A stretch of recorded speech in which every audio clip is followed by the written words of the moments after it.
Hello.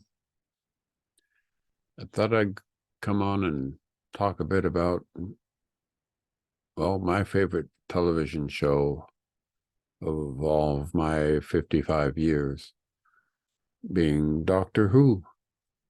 Uh,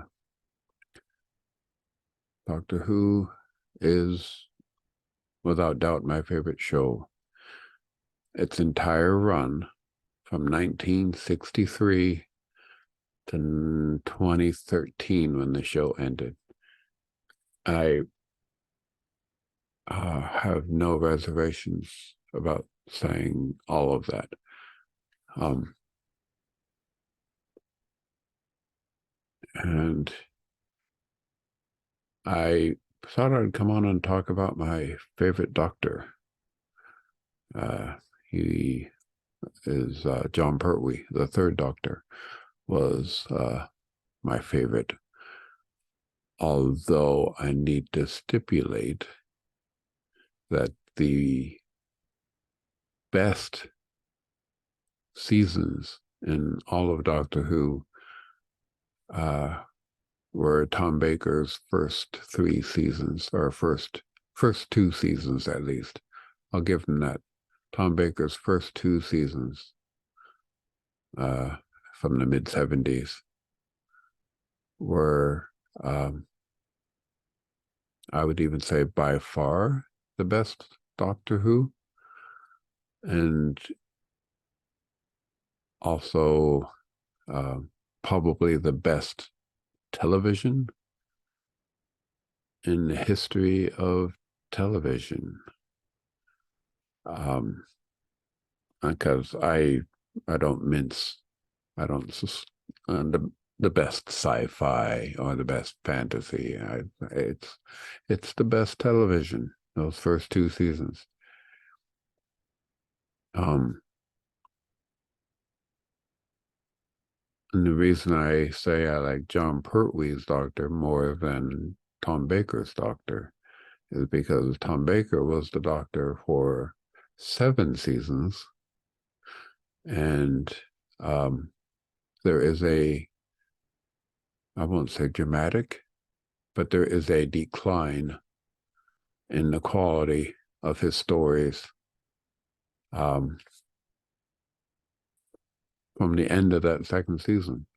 I mean, Leela's time was great, but her goodbye series, her last series, oh wow, that really started showing.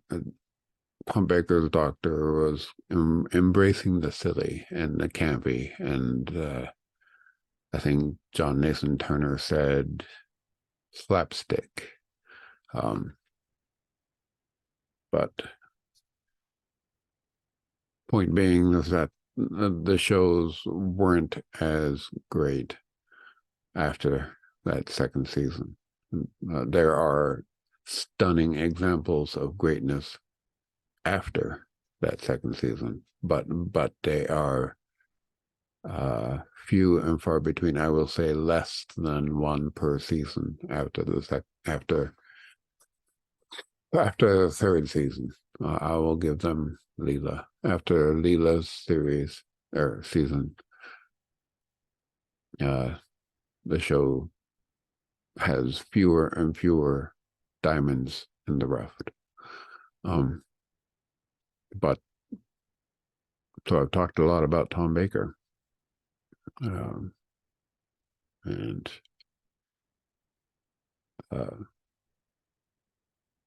uh, I'll save the talk about why those first two seasons of Tom Baker are, I mean, are not perfect, but they're greater than any other Doctor Who seasons by far.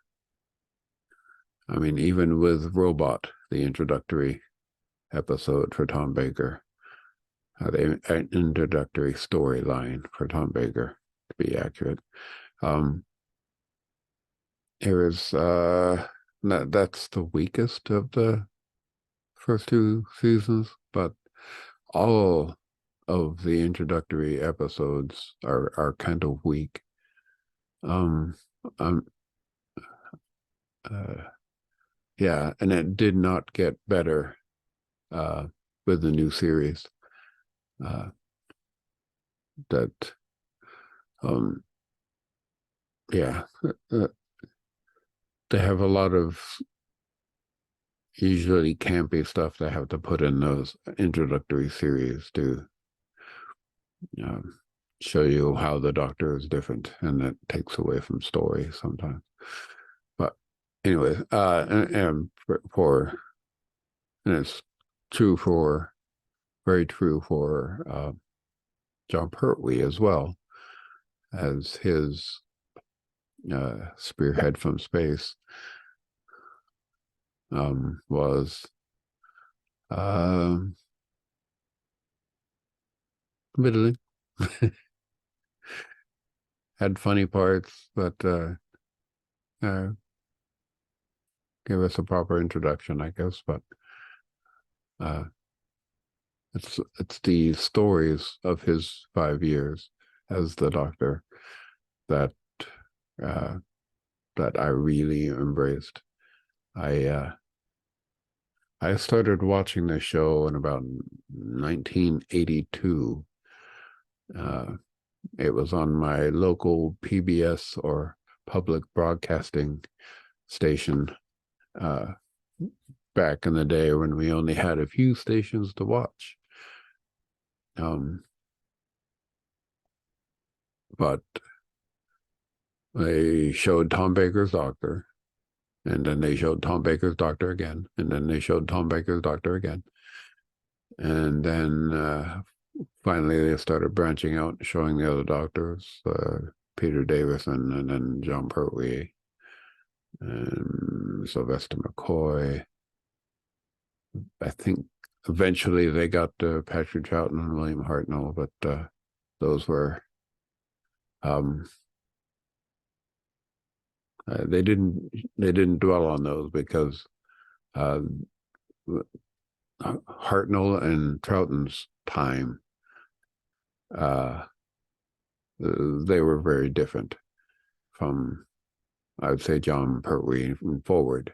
And it makes complete sense that if you watch uh, William Hartnell's uh, series, and then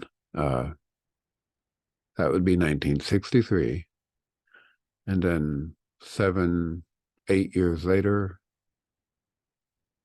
those kids have kind of grown up, that they don't necessarily want to see the same kind of shows that they saw in 1963. Well, first of all, well, I mean, not only is John Pertwee's time in color, um, but you can see that the stories and the Doctor's behavior, the behavior of the companions even has grown up uh, in the 70s, once we get well into the 70s. And I think I will go through each of the John Pertwee shows and explain what made them great. Uh, or and I think I'll go in order because I really like John Pertwee. Um, 1 second.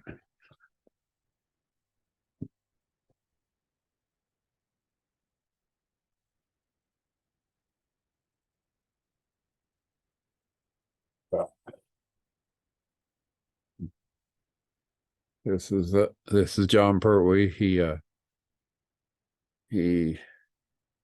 came to my neighborhood and back in the 80s, and when I was about as fervent a fan as I've ever been, and I got him to sign my picture, and I told him my name was John, and he said, "With an H?" Because of course he said with an H. And I said yes. Um, it was a great little show. He talked about Doctor Who, and I got his autograph, and it was great. And it may have been around then. This would be late '80s, I think, uh, when I decided that he was my favorite. I mean, I had met other doctors along the way because they used to do conventions in California. But uh, yeah, he was my favorite. And I think I'll be able to explain why uh, John Pertwee best represents in his stories, in his character, uh, best represents who the Doctor is. Uh, Not to put shade on any of the other doctors. I've already talked about how much I love Tom Baker. But um, yes, for, for the entire 50 plus years, that 51 years the show was on, was that how long? Yeah, about 51 years. Um, because we know that they start with The Unearthly Child in 1963 and end with the Doctor dying at Trenzalore, like he said he would. He died at Trenzalore, and and it was very touching and perfect. And that was the way the series should have ended, and that's the way it did end. And well, I'll talk about that too, but probably not for a while. All right. Thanks for watching. This is Jomo Rising signing off.